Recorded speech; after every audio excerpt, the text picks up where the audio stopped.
üstündeki kara bulutlar yavaş yavaş dağılıyor Selcan. Kötü günler geçiyor. Sen kendini boşuna harap etmişsin kardeşim. Bak Gündoğdu Bey canını ortaya koydu.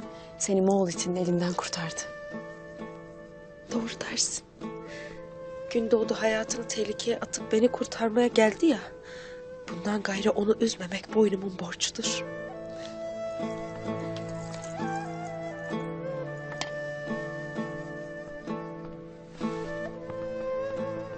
Vay vay vay. Sofraya bak hele. En sevdiğin yemekleri hazırladık Halime Sultan'la birlikte.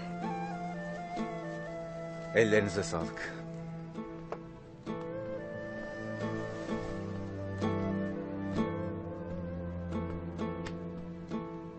Noyan'ın ağzından laf alabildiniz mi? Hayır ana. Yarın kısmetse canını alacağız ana. Lafı boğazında kalsın.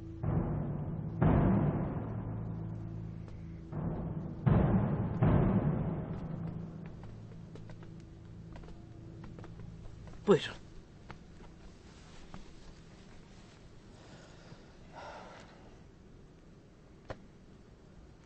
Bismillahirrahmanirrahim.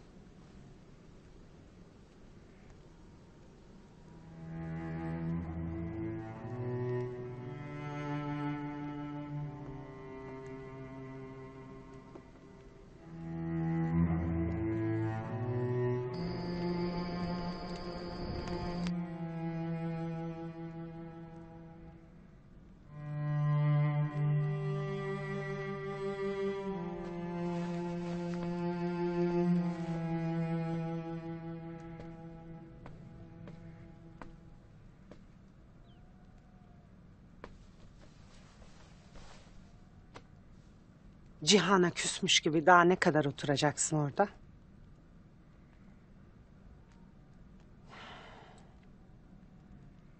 Aral Gölü gibi buz tutmuştu aşkları. Şimdi Amuderya gibi çağlarlar. Kendimi ahmak gibi hissettim hala. Karşımda öyle birbirlerine bakıp gülümsemelerini gördükçe aklımı yitirecektim. Aklımı yitirecektim hala. Az kaldı. Az kaldı. Gerdeğe girdiğin vakit senden başka bir şey düşünemeyecek. Buz çölü gibi kavruk o uğursuz karının döşeğinden hayır gelseydi sana vurulmazdı. Kendini toplayasın. Gençliğini, güzelliğini ona verdiğin vakit ayağının tozu olacaktır.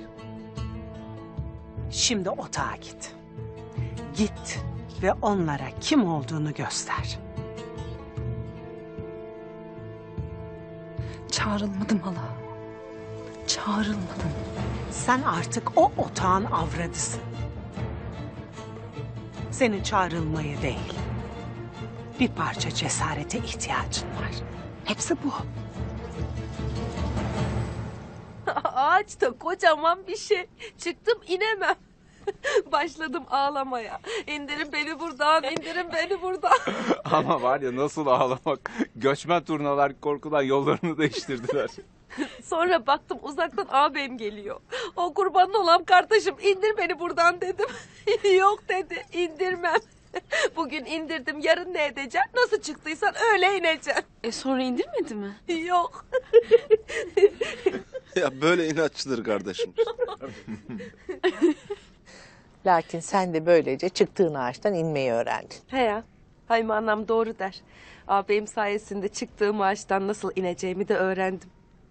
2 parmağım kırıldı ama olsun.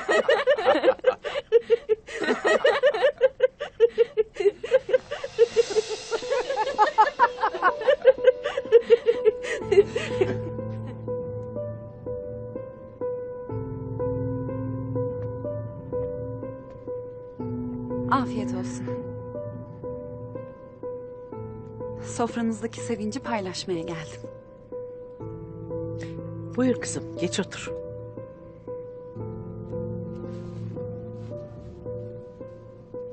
Haymi anam. Zor bir gündü. Müsaaden olursa gidip dinlenmek isterim. Tabii kızım, Git dinlen.